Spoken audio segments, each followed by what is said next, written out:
in welcoming the Right Honorable Raila Odinga to address this distinguished gathering. Kwa mikono na vigelegele aweze kuja kuongelesha sisi.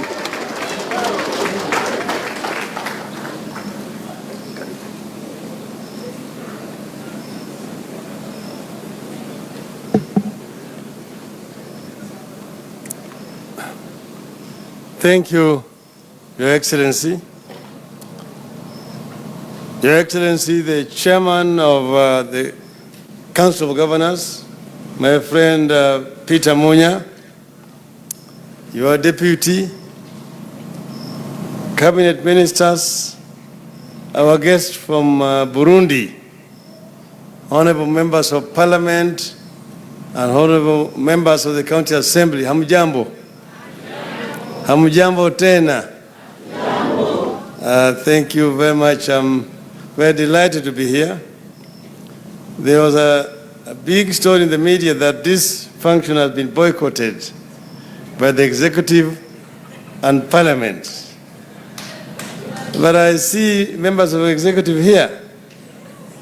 I see my lady senator, Senator Agnes Zani is there, Senator Kanaiza is there, and Godliver Omondi is there.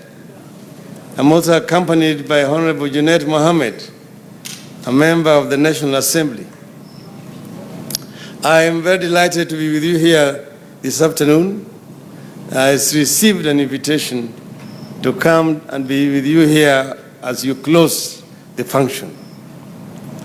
So let me begin with two assurances. First, I am an apologetic believer in devolution, and I'm proud of it. Next, I want to assure all of you that devolution is here to stay. Devolution is a baby we have to nurse and babysit to maturity despite its deformities.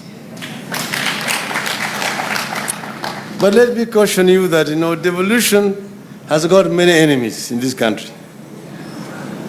Very powerful enemies. I just want to give you an example to illustrate that point. When we were at the Bomas of Kenya, when we were discussing the issue of the Constitution, when it came to devolution chapter, which is the most contentious, one of the delegates from the University of Nairobi stood out and spoke so passionately about devolution. And by the time he was finished, everybody said that that gentleman deserved to be the chairman of the Devolution Committee. That is none other than the late Dr. Odhiambo Mbai.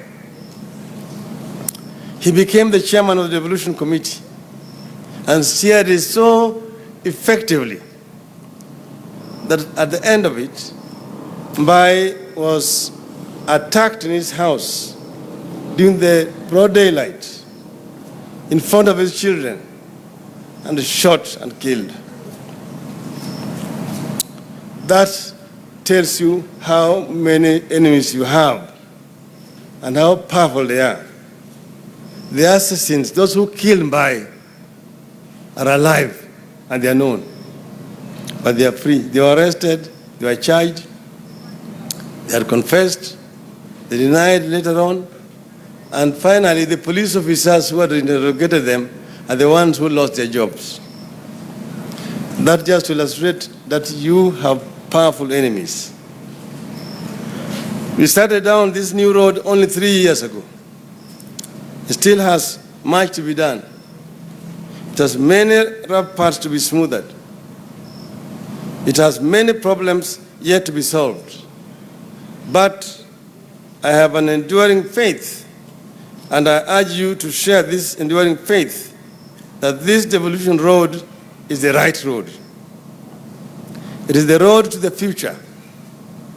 It serves the interests of harmony It is the road ahead to a better, more equal, and more prosperous Kenya for all Kenyans. Any other road takes us only to the past. Devolution carries our nation's prospect for a life in which citizens develop and pursue their aims, potential, and ambitions to the fullest, without the constant interference and domination of the big brother government in Nairobi. But devolution is facing internal and external challenges. County governments must put their fiscal houses in order. This has become very apparent during the discussion here on corruption. They must rein in corruption and deal with the perception that they are the new centers of graft. According to the Auditor General, counties are losing billions of much-needed money through careless spending and disregard for procurement regulations. If reports by the Ethics and Anti-Corruption Commission are to be believed, almost every county has flouted tender rules and violated staffing guidelines. A number of counties are accused of favoritism, nepotism, tribalism, and marginalization of regions or clans in recruitment and service delivery. These are luxuries we cannot afford if the promise of devolution is to be fully realized. They are the reasons Kenyans asked to be released from the suffocating grip of centralized government. They must be left with the national government, where they currently have a cozy home. But counties are not the sole authors of their problems. Nearly all counties are victims of the acts of omission and commission by the national government. The national government continues to hold onto devolved functions and the resources for implementing those functions. That is why the budget of the national government remains bigger than the combined budgets of 47 counties in sectors that are already devolved. The national government continues to deploy its members as procurement officers for the counties in contravention of the law. This is motivated by the need to continue with the old habit of using procurement process to enrich a few people. It is possible that the corruption that has gripped the county procurement processes is a carryover from the national government. Counties must be allowed to train and deploy their own procurement officers. Counties are still inconvenienced by delayed and inadequate disbursement of funds by the national government. In some cases, county governments are simply conduits for the national government to steal money from Kenyans. The procuring of equipment for health facilities is one such project. It was fronted as a project that was to be funded by the national government. By the time the national government approached the county government, it had already signed an agreement with suppliers for the lease of equipment for 7 years. The county government was then threatened into signing MOUs to accept this equipment. The public was fed with a lot of propaganda. Now the governors were refusing to take free equipment for the county health facilities. Among the equipment that has been leased under this contract are scissors, trays, trolleys, tongs, and similar tools that would be cheaper if they were purchased and not leased.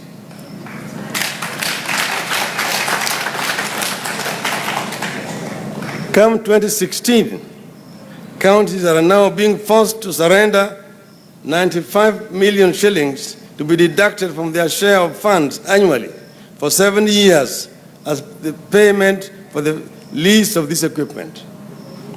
Kenyans in every county have therefore been forced to lease equipment for 665 million over 7 years, funds that they would never have elected to spend in this manner.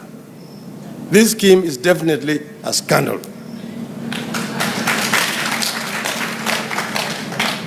The contract needs to be made public. A forensic audit of the process for budgeting and procuring this equipment needs to be done, including the determination of the value for money.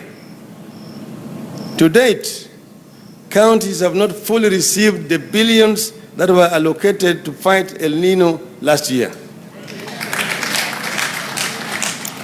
Here again, counties were used as conduits for the national government. Delays by the national government to disburse funds to counties have particularly affected delivery of health services. But it is the governors that are taking the blame. I want to challenge the national government to fully and ungrudgingly let go of the devolved functions. The national government must make its budget reflect the goals, ideals, and aspirations of devolution. The refusal by the national government to let go of state corporations whose functions have been fully devolved is frustrating county governments. For instance, although agriculture is fully devolved, nearly all its parastatals remain in the hands of the national government. The same applies in the health sector. Institutions that ought to have died, like the provincial administration, are being revived and rebooted to compete and confuse the county governments. And the Constitution says the system known as provincial administration shall be restructured to fit into the devolved system of government, not renamed. The national government is busy rebranding old order instead of dismantling it. The money that the national government is using to sustain duplicated functions could easily finance the operations of the devolved units and ensure efficient, adequate, and timely delivery of services by the counties. Despite these unending roadblocks, counties have made tremendous and unimaginable impact on our people. Agriculture, which is a devolved function, has re-emerged as the driver of the economy in the last 2 years. Healthcare, another devolved function, has recorded tremendous progress despite funding and staffing problems. Even the national government cannot deny that healthcare services were in shambles when the counties took them over. Everywhere, there were too few hospitals and no drugs, no beddings, no beds.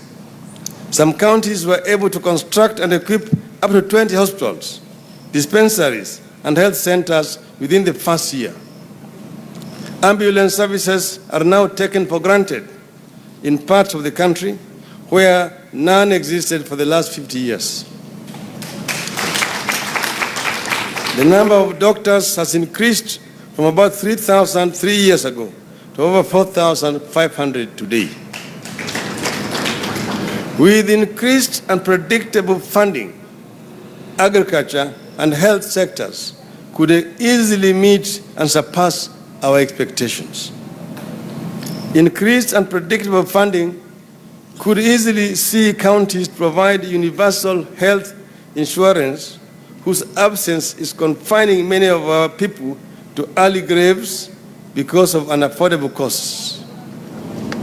Anybody saying that county governments have done nothing is stuck in a regrettable past and wants to make Kenyans miss the future. To help secure this future, I wish to appeal to our senators, who are the custodians of devolution, together with the members of county assemblies and the governors, to end the unhealthy competition between them and work together to secure devolution. The Senate must stand true to its role as the protector of devolution. Governors and senators must extend hands of friendship and show unity of purpose for the remainder of their terms, even if they are going to run against each other in 2017. The National Assembly must join in friendship to enhance the new order instead of fighting it. The national government must also end its unhealthy war with the county governments. It is time that the national government gave governors their rightful roles in the new Kenya. We must accept governors as the constitutional chief executives of the counties. The chief executive of the national government, His Excellency the President, must accept this reality and forge and nurture a culture of consultation and not confrontation with the governors for the good of the nation. The national government must stop seeing governors as enemies to be subdued as partners in the struggle for a better Kenya. And here, I'll give you an example because we are living history. Those who have gone to Parliament, go to the Parliament Library and look for debate in 1964. There was a motion moved by the then leader of the opposition, the late Ronald Ngala. It's a motion of censure against the then Prime Minister, the late Mzee Jomo Kenyatta. Reasons were that the national government had refused to transfer funds to the regional government as was provided for in the constitution at that time. That then the devolution was starved of funding, what we call give a dog a bad name and hang it. You don't want to see this happening. Finally, I wish to address a matter that is going to choke everyone, if not tackled urgently and soberly: our uncontrolled borrowing. In the financial year 2015-2016, the National Treasury allocated Kenya shillings 362 billion for the debt repayment. This figure has risen to Kenya shillings 433 billion in 2016-2017, an increase of 71 billion or 20% in 1 year. At this rate, in 5 years, the country will be spending all the tax revenue on repaying public debts with nothing left for capital and recurrent expenditures. Sooner rather than later, debt service will take priority. This will mean less revenue share for counties and more trouble for devolution. Counties will suffer, yet they are not getting any shares of the borrowed money. Let's join hands and raise the alarm now. We have been flirting with the disaster, and we now seem to be embracing it in the name of debts. And here, the question where money is borrowed and is not brought into the country, but then it becomes a debt in the books of the government. And that's why I'm happy Mr. Kinisu is here. Mr. Kinisu, could we ask the governor to provide the information we want about how the $1 billion money which was deposited in the Federal Reserve Bank account was used, if it did come to the country? You owe it to the country and to your own integrity to ensure that the truth actually comes out, because I have the truth. Our salvation lies in strengthening the counties and making them effective bulwark between the people and an ever-encroaching national government that is determined to gather more power unto itself and to minimize and emasculate the functions of other organs and at other levels of government. Together, we have scored significant victories for the devolution in the last 3 years.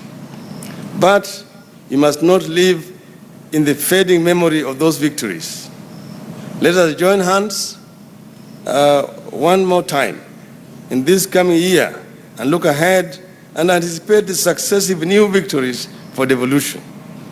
Let us not allow the fire we lit in 2010 to flicker and die. Let us nurture the flames and ensure that the future generations will find it not in ashes, but its hope and promises. Finally, we are in Meru, and this is the home of Mira.